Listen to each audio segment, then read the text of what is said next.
if we don't fight for America, who is? That's right. We've almost lost America. Right. And it's time for the church to stand up for unity and love. But that doesn't mean we give up our freedom of speech. It doesn't mean we give up our churches. This is what bothers me, is because people think, well, if you're good Christians, you just lay down and die for the devil. You just give up your freedom of speech. What? No. Without the word, there's no hope. That's right. Faith cometh by hearing, and what? Hearing by the word of God. By the word. Yeah, but we have to fight, and I like what you said. You're passionate about this.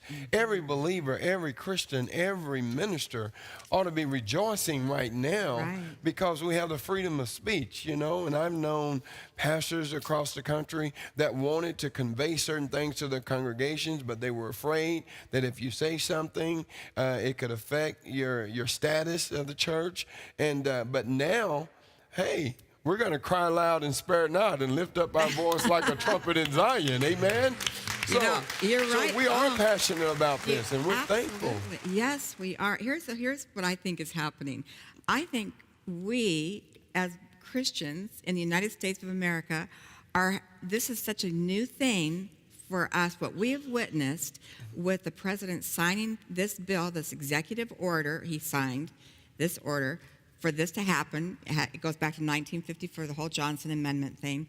Well, I think we don't even know how to respond or react. People are feeling a little like, are we allowed to clap our hand? Are we allowed to say thank you? Are we? Everyone's kind of on edge. Like, is this really happening? Because we have been so we've been so trained in a different way. And duped by the enemy. Yeah. It's like the children of Israel coming out of Egypt.